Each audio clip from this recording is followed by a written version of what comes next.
James Ivory.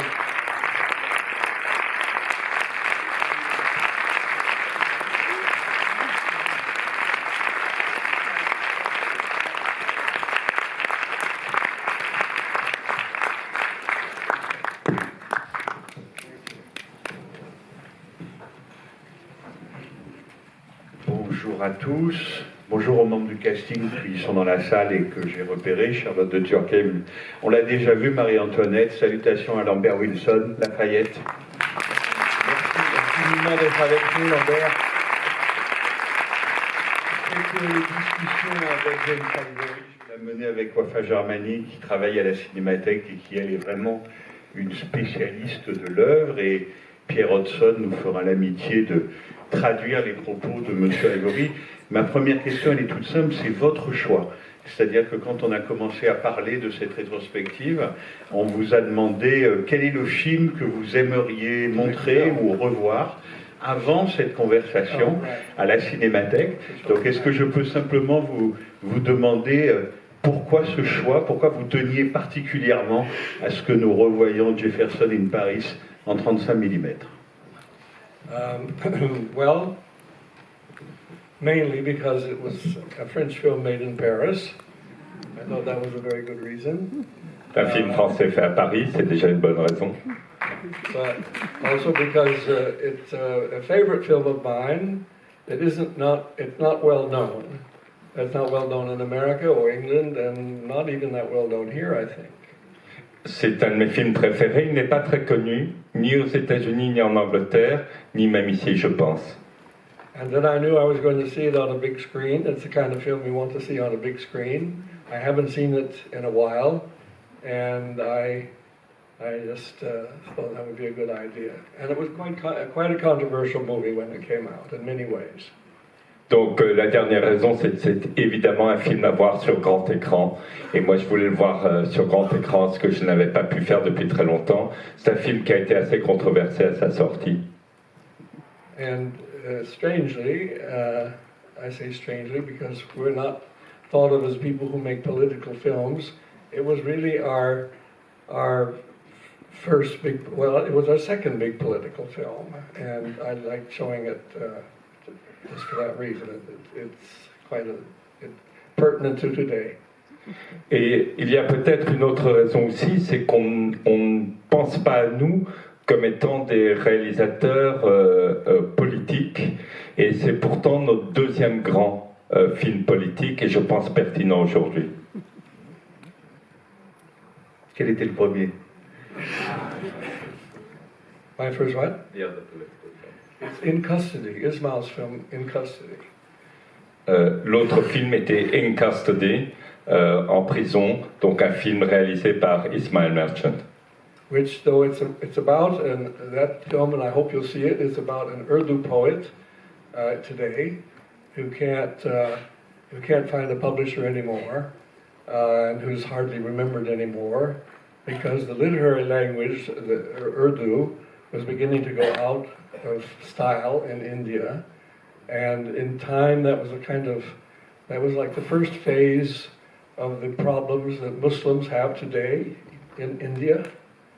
Incredible that would be so, with a huge Muslim population, that they're beginning to worry, and do they belong there? Should they even be in India? Le sujet de ce film, que j'espère que vous irez voir, c'est un film sur un poète de langue ourdou qui n'arrive pas à trouver d'éditeur parce que cette langue littéraire, l'ourdou, n'est plus en vogue en Inde, et ce film préfigure donc ces difficultés incroyables que nous connaissons aujourd'hui, où les musulmans, pourtant une population très importante en Inde, ont de plus en plus de difficultés. Et vous dites que ce film, Jefferson in Paris, a été controversé à sa sortie, qu'il a suscité quelques polémiques. C'était des polémiques sur la figure même de Jefferson, c'est-à-dire qu'on vous a reproché de l'avoir un peu désacralisé, ou c'était autre chose?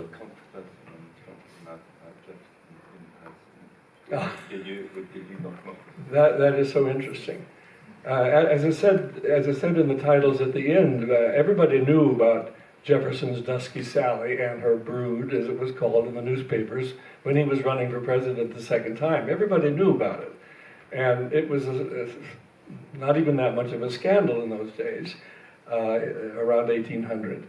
But people in time forgot all that. And so when the film came out, there were actually scholars, Jefferson scholars, who and other people and critics who wrote that such a fine man as Jefferson would not have sired a number of black children.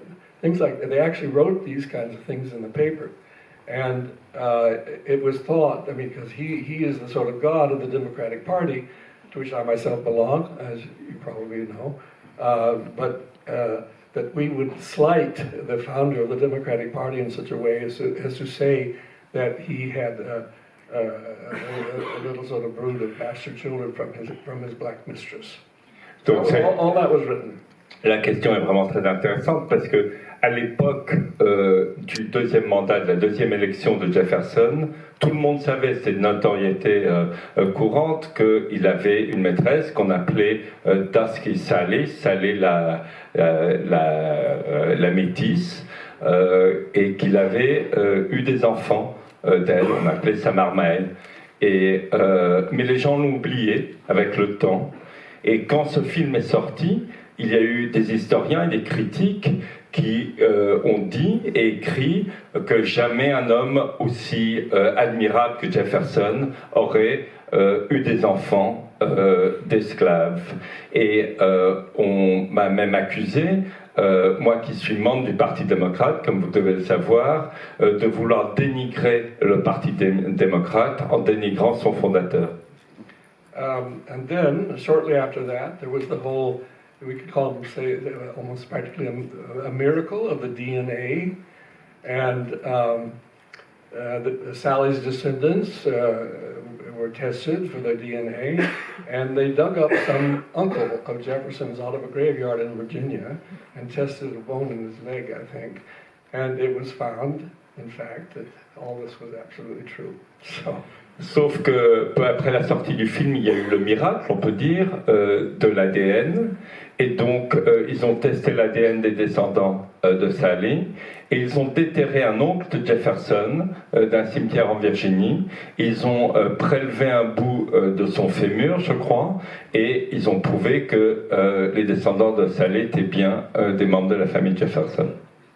But after that was, well, naturally it was reported in the newspapers and so forth, and but not one person who ever wrote against the film in the way that they wrote ever changed their, in any way said, well, we were wrong, or no one ever apologized. Alors évidemment tout ça a été publié dans la presse, mais pas une des personnes qui nous avait critiqué n'est jamais revenue sur ces critiques ni s'est jamais excusé. But one critic ever apologizes. Les critiques ne s'excusent jamais.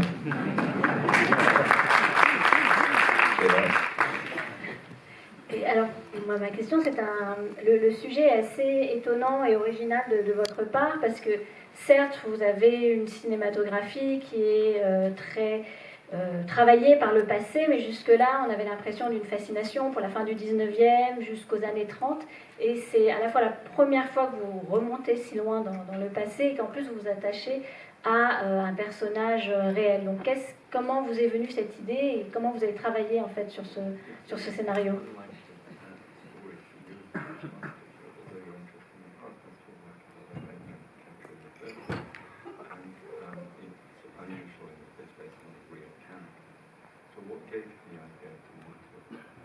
Well, two things.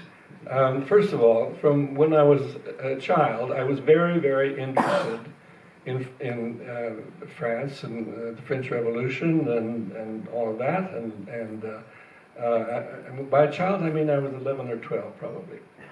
And I read all about it and was extremely interested in that. But I'm also half Southern, so my family, half of my family is from the South, from the Deep South. And I've always been interested in the Deep South, for better or worse.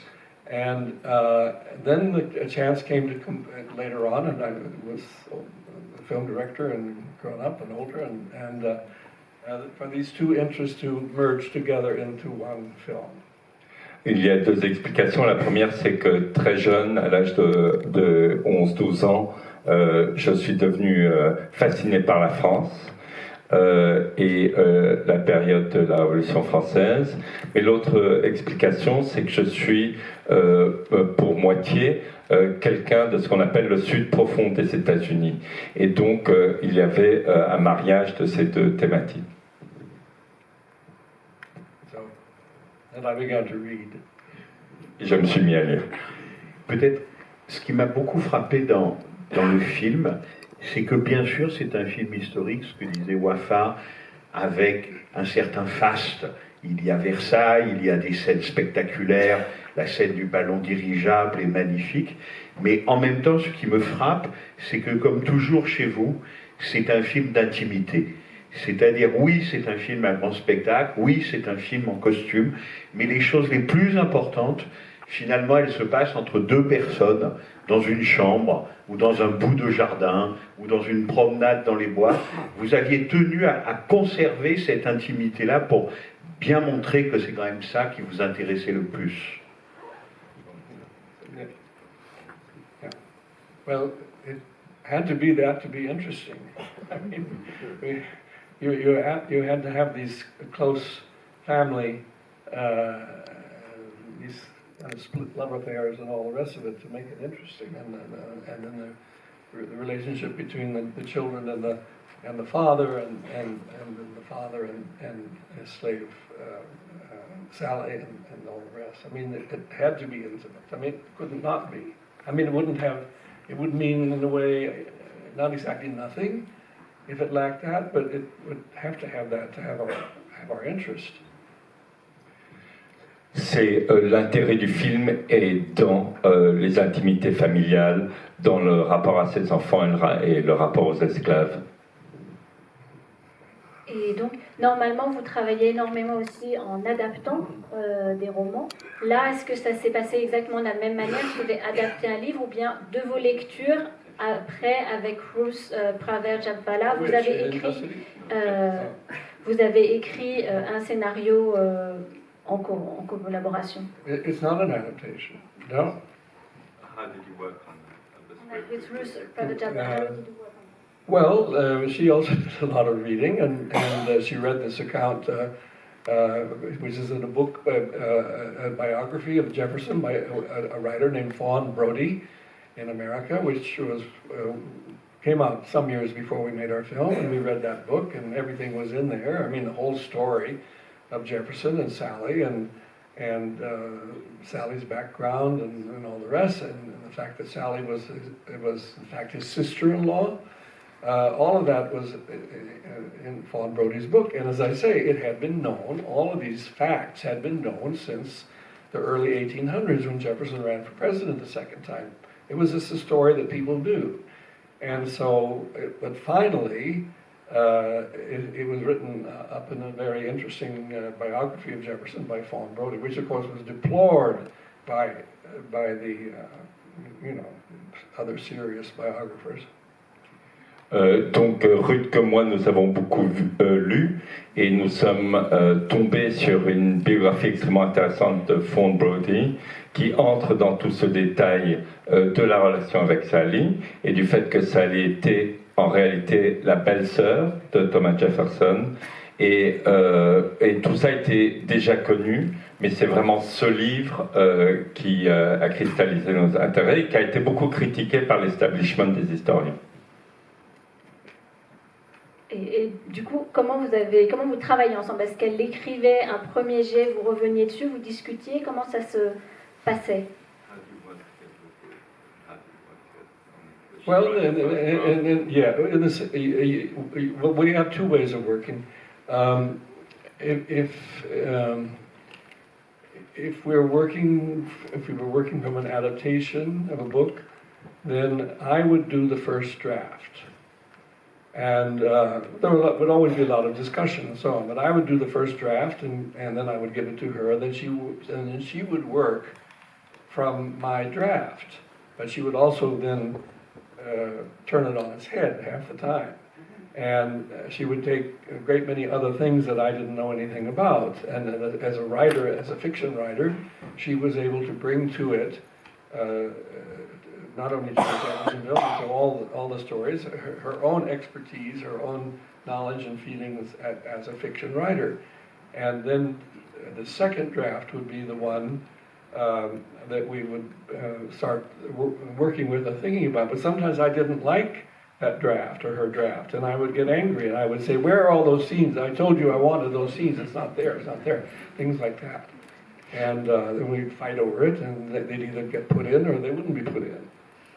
Donc nous avions plusieurs manières de travailler, mais lorsqu'il s'agissait d'une adaptation, c'est moi qui faisais la première version. Et Ruth faisait la deuxième version, alors en la changeant énormément, en la transformant, en apportant toute sa culture, toute son expertise de romancière. Et normalement, nous partions de cette deuxième version. Mais parfois, il pouvait arriver que je n'aime pas cette deuxième version et que je lui demande, et alors on se disputait, je lui disais, mais où étaient toutes ces scènes que j'avais écrites? But if it was not an adaptation, if it was an original screenplay, then I just left her to get on with it. We had an idea, we wanted to do a film about such, and this was very true of our early films, mostly that would be made in India, but not always in India. She would just take it up and do it, and think about it and do it, and then I would come into when she would create it, and then I would say whatever I had to say.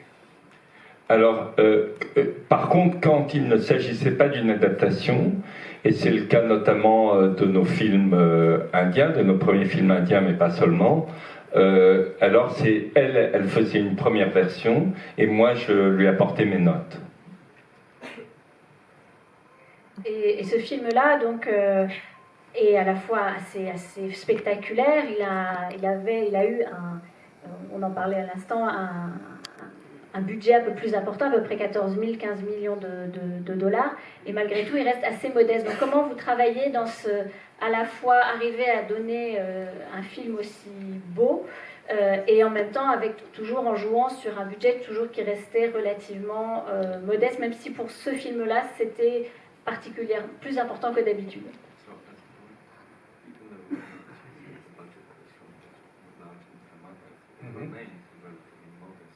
Considering the scale of the production. So how could you work within those parameters? Well, we had to.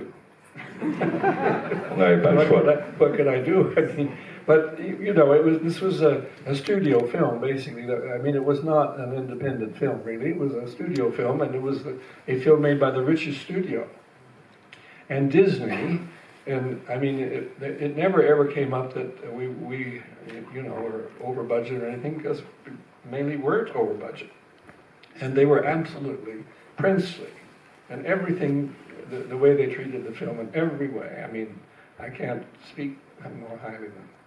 I mean, they just were. Alors, ce qu'il faut dire de ce film, c'est que c'est quand même un film de major, c'était Disney, et que j'ai rien à redire, ils nous ont vraiment traités d'une manière princière. Et par exemple, il y a une histoire de costumes qui ont été faits en Inde et qui ne correspondaient pas exactement à ce qu'on voulait. Je crois un témoignage de Charlotte. No, only some. No. In Europe or America, it would be impossible to embroider those velvet coats of Louis XVI and Mesmer and all the rest. No one could possibly have paid for that. But in India, they can do that embroidery very well. So those kinds of very, very fancy waistcoats or frock coats, I guess they're called, those are made in India. That's all. I mean, the rest was all made in England or here. La plupart des costumes donc ont été faits en Angleterre ou ici, mais les costumes extrêmement brodés, ceux de Louis XVI et de Mesmer par exemple, personne ne sait faire cette broderie en Europe maintenant, et ceux-là on les a fait faire en Inde. That's the sort of thing that very good costume designers soon learn about, and if they hear about a country where embroidery can be done cheaply, they go to that country. And India is probably not the only one, but it's certainly very, very good when they embroider something in India. Et c'est donc ça le talent d'un créateur de costumes, c'est de savoir dans quel pays on peut obtenir quel résultat. L'Inde n'est certainement pas le seul pays, mais c'est un travail qu'ils font très très bien. Et donc j'ai encore une question, mais cette fois-ci c'est sur le casting. Comment vous avez fait votre casting? Alors on retrouve Michael Lanzmann que vous aviez utilisé, Lonsdal, excusez-moi, que vous aviez que j'avais fait jouer dans Les Vestiges du jour quelques années auparavant. Mais comment s'est passé le reste du casting?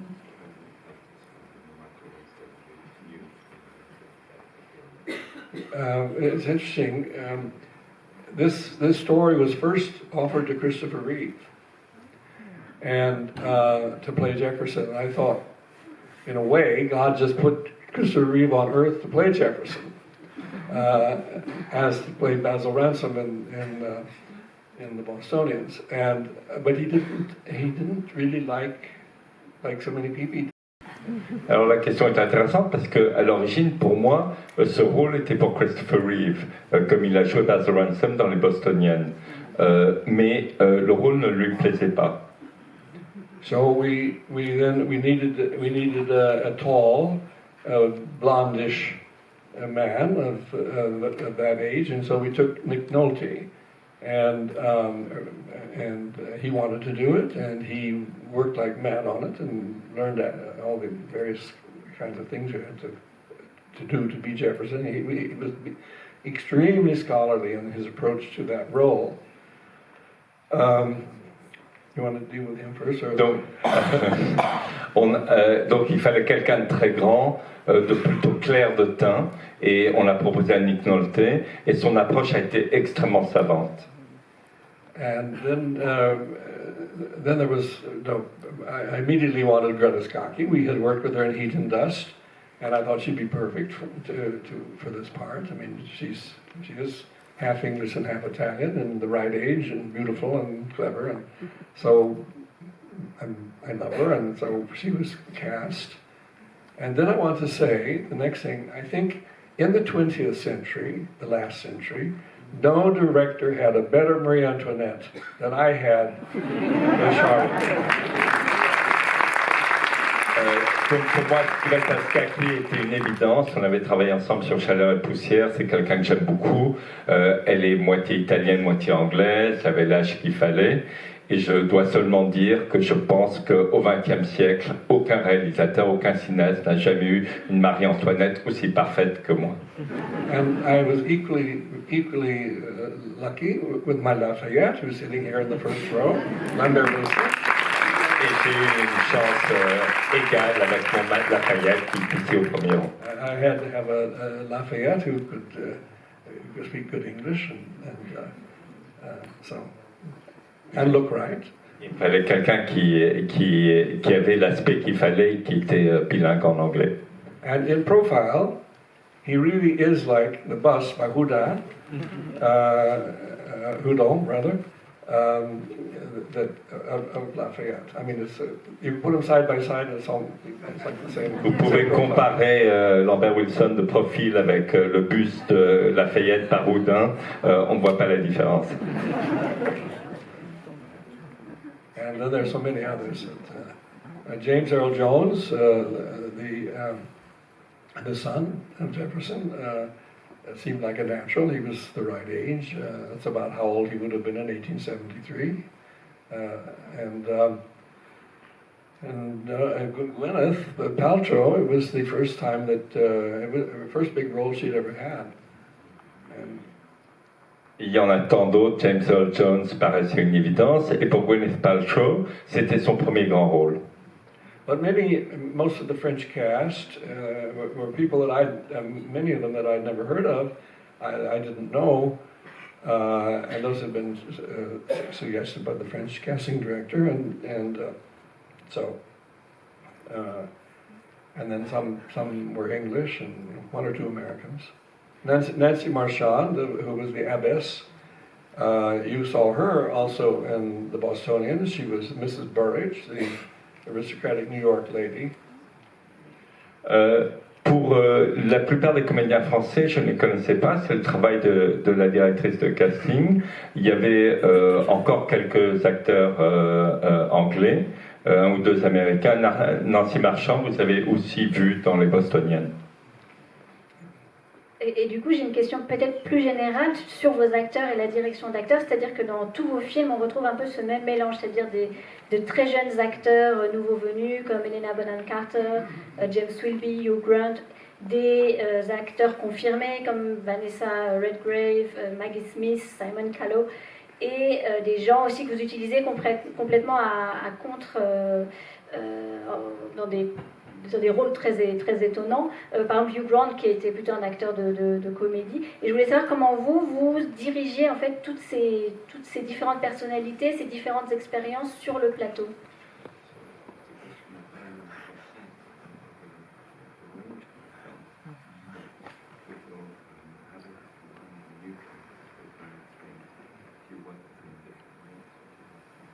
Not really.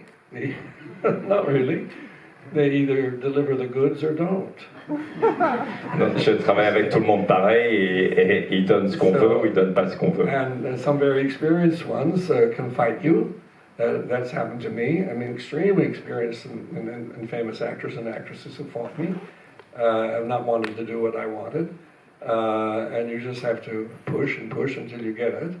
And the younger actors are, on the whole, they don't do that. I mean, they're thrilled to be there, and particularly if it's a big part, so they don't fight you very much. So sometimes they can too.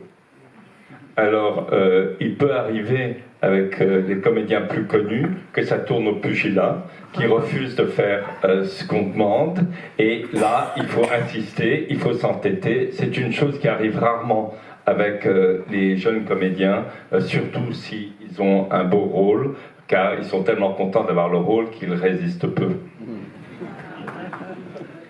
Mais c'est vrai que Wafa a raison, et quand on pense à vos films, vous avez découvert en particulier des actrices qui sont devenues d'énormes stars. Il y a Gwyneth Paltrow dans ce film, Jefferson in Paris. Wafa a cité Helena Bonham Carter dans A Room with a View, Une chambre avec vue. Mais Greta Scacchi, qu'on retrouve ici, vous l'aviez aussi quasiment découverte dans Chaleur et poussière.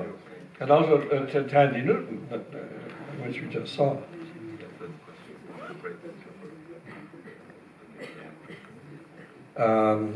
Well, I guess, but you know, you meet them, and there is something that they have that strikes you as being.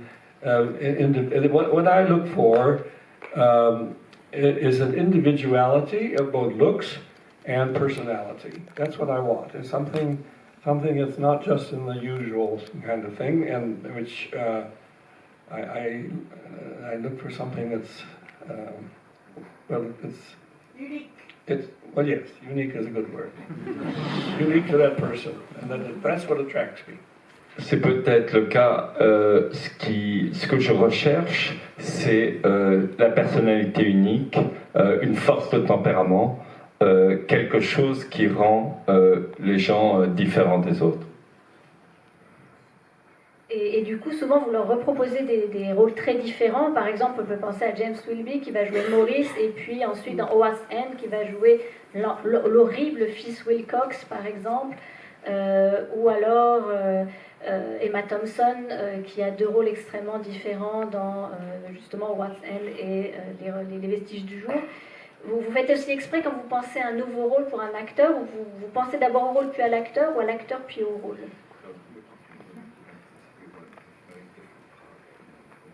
Yes. No, it comes from the actor. I remember when I was making Morris with James Wilby, and he had a scene. It's not in the film anymore. He had a scene with his sisters, and he was particularly nasty to them, really horrible to them. I mean, that was the scene, and I thought. Like a very good villain. So, I mean, just like that, you know, it just occurs to you when you see them doing something that you put it away until, and then when we did Howard's End, he played the younger Wilcox, and he was a nasty guy. Non, ça vient toujours des comédiens. Par exemple, avec Wilby, il y a une scène dans Maurice qui n'est plus dans le film, qui n'est pas restée au montage, où il s'en prenait à ses sœurs et il était vraiment désagréable. Et alors je me suis dit sur le moment, il ferait un bon méchant lui. Et puis c'est quelque chose qu'on oublie, qui reste un peu dans l'inconscient. Et après, quand il s'agissait de caster Wilcox, voilà. Oui, monsieur Ivory, je me disais en repensant et en revoyant vos films pour préparer cette conversation, que dans tous vos films, presque, il y a un moment crucial. C'est un moment de l'aveu ou de la révélation.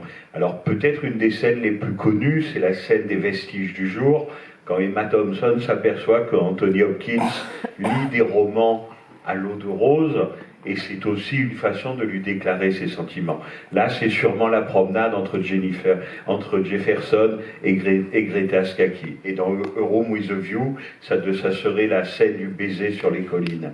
Mais on a l'impression que vous travaillez toujours ces moments, que dans vos films, dans vos scénarios, il y a toujours un point de bascule où les personnages révèlent leurs sentiments, passent aux aveux, presque, et joue le tout pour le tout. Est-ce que vous seriez d'accord avec ça?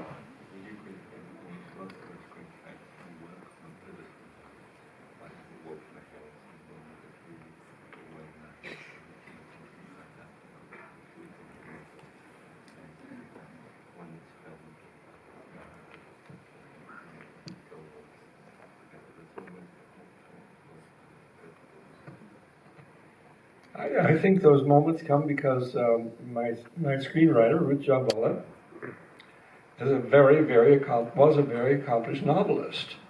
And she knew how to build a story, probably better than I did. In fact, for sure better than I do.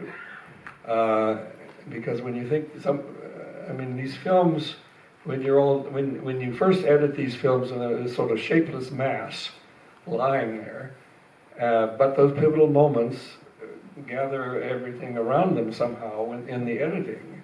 And it's true. I mean, you do come back to that. Je pense que la raison en est que ma scénariste était une romancière extraordinaire et qu'elle savait bien mieux que moi comment construire un récit.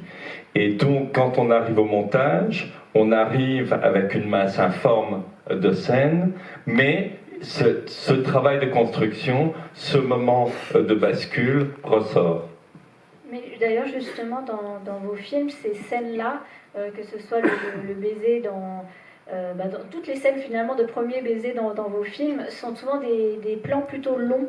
On peut penser donc à cette scène-là qui est très longue dans Jefferson in Paris, c'est vraiment un plan très long. Pareil dans Room with a View, c'est beaucoup plus long, ou même dans Shakespeare Voilà, la promenade dans la brume des deux amoureux. Et ça aussi, leur premier baiser est un plan extrêmement long, et c'est souvent un moment de pause. C'est quelque chose qui est inconscient ou conscient, c'est quelque chose qui arrive très naturellement quand vous filmez.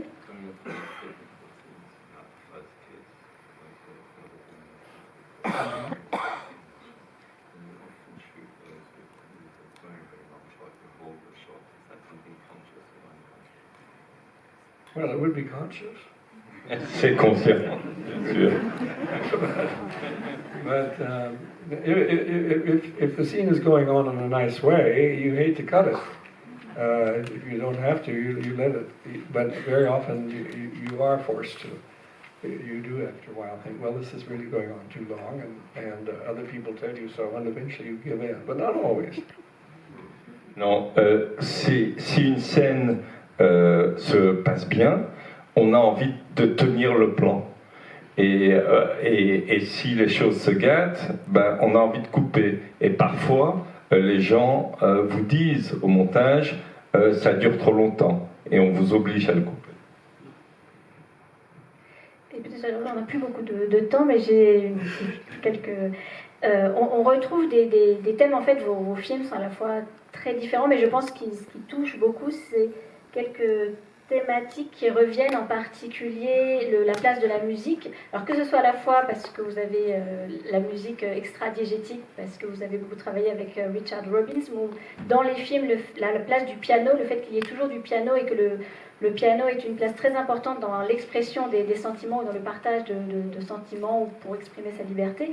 Donc ça, c'est quelque chose d'assez important. La place de la nature, qui est aussi, on en parlait par rapport à ces films-là, le fait que la nature est l'un des seuls lieux où les gens peuvent véritablement s'exprimer, exprimer leurs sentiments. Et en opposition, il y a toujours tout un jeu dans vos films sur l'architecture, les fenêtres en particulier, les fenêtres que l'on ouvre, celles que l'on ferme, le fait de regarder par la fenêtre, d'être celui qui est dehors ou dedans. Et alors, ça s'est construit au fur et à mesure, ou est-ce qu'à la fin, c'est presque devenu une signature? Je ne sais pas,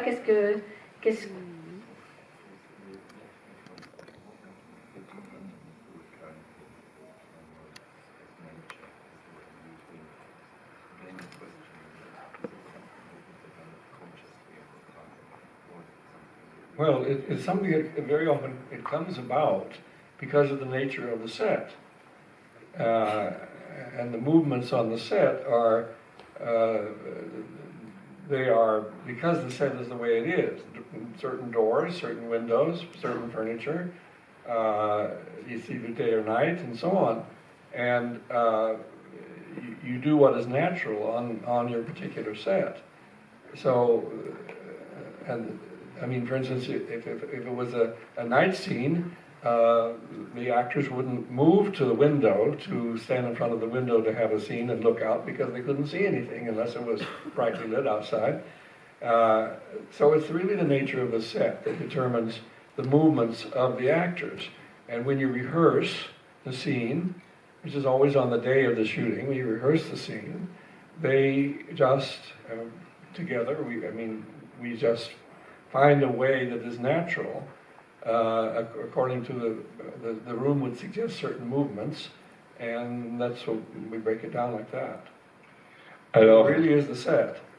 Alors, pour répondre à la dernière partie de la question, c'est vraiment le décor qui va déterminer, la manière dont on peut utiliser un décor qui va déterminer la manière dont on tourne. Évidemment, si c'est une scène de nuit, les comédiens ne vont pas aller à la fenêtre pour regarder ce qu'il y a dehors, puisque c'est tout noir, sauf si on éclaire exagérément. Et donc, ce qui se passe, c'est que l'essentiel du travail se passe en répétition, dans le décor, et là on détermine ensemble avec les comédiens comment la scène sera tournée. It's really not so much a stylistic thing, it's just forced on you by the way the room or rooms are constructed. Ce ne sont pas tant des décisions stylistiques que quelque chose qui vous est imposé par l'architecture. Because we always shoot in real places. We almost never ever shoot on a set. On a set that you build in a studio, you can do whatever you like, and you can take a whole wall away, you can remove the ceiling, and do whatever you like. But if you're in a real location, you can't do that. C'est donc le reflet du fait qu'on tourne presque toujours en décor naturel. En studio, on peut enlever un plafond, enlever un mur. C'est pas notre cas. The next film we made, which was Surviving Picasso, a lot of the artist studios were sets in London. Picasso studio, Matisse studio, and but I forgot that I wasn't thinking like I didn't realize. Yes, you can take away the roof, or yeah, you can get rid of the whole wall and do this. I was so used to being on a real set that took me a long time to get on those studio sets to be able to use them properly. Et c'est tellement vrai que le film qui a suivi celui-là, Surviving Picasso, a été tourné en studio à Londres, et j'ai complètement oublié les possibilités du studio parce que j'étais tellement habitué à tourner en décor naturel. Peut-être, Monsieur Ivory, avant de passer la parole à la salle pour une ou deux questions, si on a le temps, disons un mot de votre association avec Ismail Merchant, parce que c'est quelque chose de très rare, au fond. C'est-à-dire qu'un cinéaste fasse toute sa carrière avec un producteur qui est lui-même cinéaste. Il se trouve que dans vos cas, vous étiez aussi des compagnons de vie, mais même sans cette relation privée, intime entre vous, qu'un cinéaste fasse toute sa carrière avec un producteur, c'est vraiment quelque chose de rare dans l'histoire du cinéma. Est-ce qu'on peut vous demander comment fonctionnait le travail tous les deux, et en particulier au stade du projet? C'est-à-dire qui disait oui, tel film est possible, on peut mettre en chantier tel projet, ou ça coûte trop cher, ou c'est impossible, on ne peut pas le faire. Okay. Who decided what projects we would work on? For example, okay, a good example of that is I wanted to make a film based on a novel that Ruth Janvala had just written called Three Continents, and which would have taken place in India, England, and the United States. And it was a very interesting story, a rather gloomy one, but I liked it a lot. And Ismail absolutely refused to even think about it because I had said, oh, it would be fun to make a room with a view. I would love to go back to Italy again, etc. And he then went out and optioned the book, A Room with a View, and he wouldn't even, having paid the option money, we weren't going to go and make another movie. We were going to make Room with a View. So there were decisions like that. That did come from him, and another decision with Heat and Dust. Ismail decided that Heat and Dust was the proper film to make after our 20 years working together. It was Ruth's big, very well-known novel and won the Booker Prize and so on. And he said, we're now making Heat and Dust. So okay, who's going to? I wasn't going to interfere. There were things like that, but we'll go on after. Donc pour répondre à la question par des exemples, moi je voulais adapter un roman un peu glauque de Ruth Janvala qui s'appelait Trois continents, qui se tournait en Inde, en Angleterre et aux États-Unis. Et c'est tombé au moment où Ismaël avait acheté l'option sur chambre avec vue. Donc il m'a dit mais c'est hors de question, on vient de payer une option, on va pas aller tourner un autre roman, tu es obligé de tourner chambre avec vue. Et de même avec Shakespeare Voilà, qui était Chaleur et poussière, qui était le roman le plus connu de Ruth Janvala. C'est lui qui a décidé, ça fait 20 ans qu'on travaille ensemble, le moment est venu. And then when it came to Howard's End, we had made A Room with a View and Morris, and it was really Ruth who said, now I think you must really attempt to do Howard's End. That is, her words were, that is the mountain you have to climb. Et un autre exemple serait pour Howard's End, c'était une décision de Ruth, en tout cas une proposition, puisqu'on avait fait Chambre avec vue, on avait fait Maurice, et elle a dit, c'est ça le prochain sommet auquel il faudra grimper. So it was like that. We were all responsible for choosing the films, and sometimes there were occasions when Ruth Janvala was unhappy with the choice. For instance, I read the novel Quartet by Jean Rhys, which was set in Paris in the 20s, and I just loved that book, and I was always interested in Paris in the 20s, and I thought this is great. I would love to make this into a film. And I announced, and she had left the book lying somewhere in my house, and I didn't know who Jean Rhys was, but I picked up the book and I started reading it, and I liked it immediately. So I said, oh, well, now we want to make Quartet. And she said, oh, no, Jim. She said, it is so low-spirited. Well, yes, because I love it. Low-spirited or not is one of my favorite films. Good. Et donc, les décisions étaient communes. Parfois, Ruth était pas contente des décisions prises. Un exemple serait Quartet de Jean Rhys, qu'elle a laissé traîner dans l'appartement. J'ai ramassé, je n'avais pas la moindre idée de qui était Jean Rhys. J'ai lu le livre, il m'a fasciné parce que j'ai toujours été fasciné par les années 20 à Paris, et j'ai annoncé qu'on allait faire ce film-là, et elle était consternée parce qu'elle a dit c'est tellement triste. And it is triste. I still like it. C'est un fait.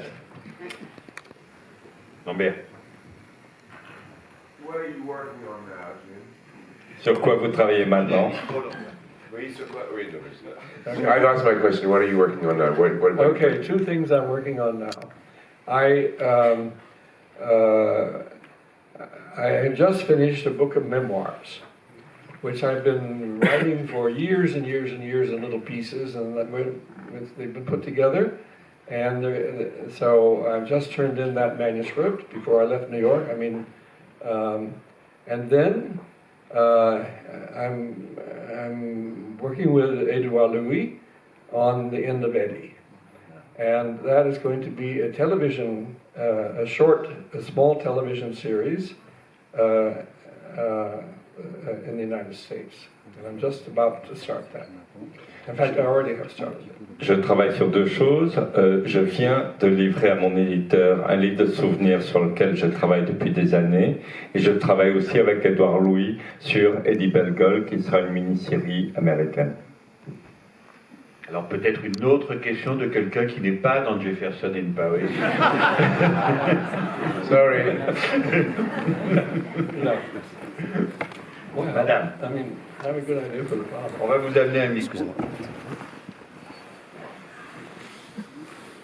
Ici. Et voyez là, c'est là.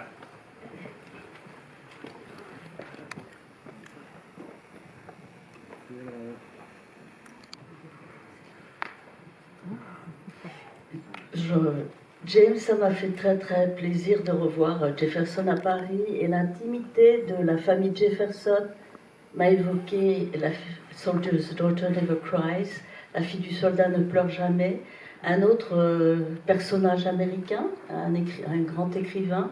C'était quelque chose qui vous a poursuivi dans votre œuvre de présenter des portraits de personnages américains de cette envergure.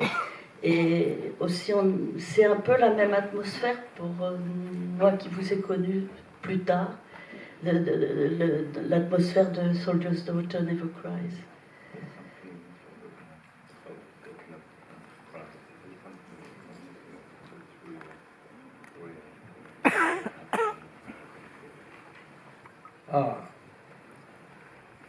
You mean the father in Soldier's Daughter Never Cries, Chris Christopherson? Yes.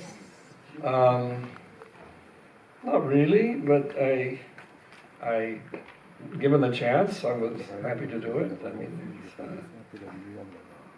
it's funny because it's interesting because we asked Nick Nolte to play the part of the father in Soldier's Daughter Never Cries, and he was making the film out in Malaysia or somewhere, which went on and on and on and on and on.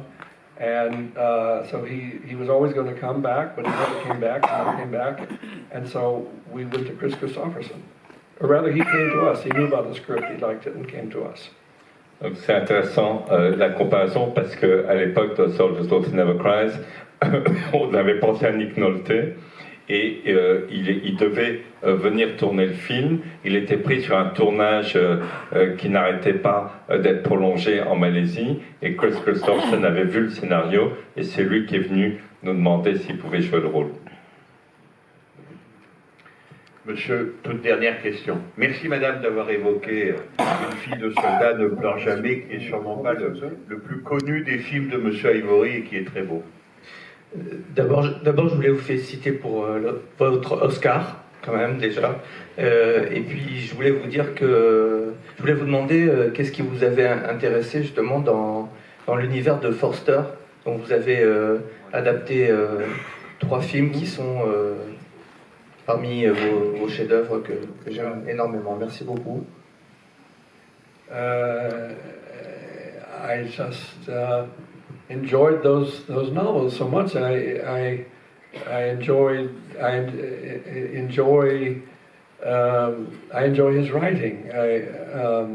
It's very hard to say why, but I love his writing.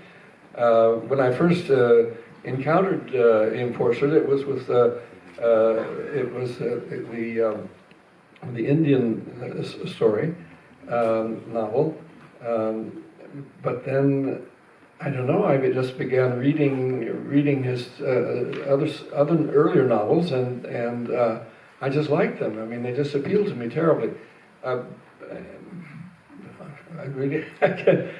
can't give you a really. I liked his ideas about people. I like his humor, which is very sharp. And I like there's a kind of tone to his writing I don't always, I'm not that interested in upper middle class English people, in fact, and in fact he shows them in the horrible ways very often, but interesting ways. I'm sorry I can't answer you. It's very hard to say why you like an author. You just know you do. It's like, why do you like certain people? C'est très difficile de répondre à cette question parce que c'est un auteur que j'ai rencontré à travers son travail en Inde, et puis j'ai lu ses autres livres et j'aime beaucoup l'écriture, j'aime son humour, j'aime son ton. Je ne m'intéresse pas particulièrement à la bourgeoisie anglaise, mais il en parle avec une férocité qui m'intéresse. Et en fait, aimer un livre, aimer un auteur, c'est comme aimer une personne dans la vie. Merci beaucoup. I mean, there's more I could say. I mean, as I stumble for words, I could go on with that, but perhaps not. No. Merci beaucoup, Wafa. Merci beaucoup, Pierre.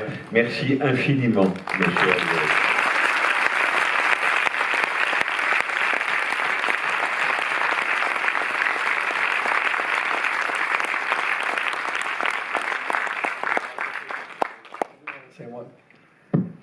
I mean, I was almost moved to tears when the titles of the film came, because so many great names are gone from that film. And starting with Amber Bazin, and then Pierre Lum, the cameraman, and then Ruth, the writer, Ismail, Jean-Pierre Aumont, also, who I should have mentioned earlier. So yes, they're almost all gone, and miraculously I'm still here. But... Je voudrais rajouter que j'étais ému presque aux larmes en voyant le générique du film, parce qu'il y a tant de gens qui ont disparu. Oh, yeah, I've forgotten one other person, very important person. It was Richard Robbins, our composer, and I want to say something here about that. When the King and Queen are going to Mass through the Hall of Mirrors in Versailles, and there's music over that, I wonder how many of you recognize the beat of that music and could tell me what that was. Et à propos des disparus, il y avait Richard Robbins, notre compositeur, et je voudrais vous poser une question sur au moment où le roi et la reine vont à la messe à Versailles, combien d'entre vous ont reconnu la mesure de la musique? It's a tango. C'est un tango. It's the beat of a tango, and that's what he did. I mean, it was... Ça, c'est l'hommage à Richard Robbins. Oui, donc parmi les disparus, donc Humbert Balzan, Pierre Lhomme, Ruth, Jean-Pierre Aumont, Ismaël, bien sûr, Richard Robbins. There had many more. Goodness sake, I mean, so many gone.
On va aller attendre encore un peu.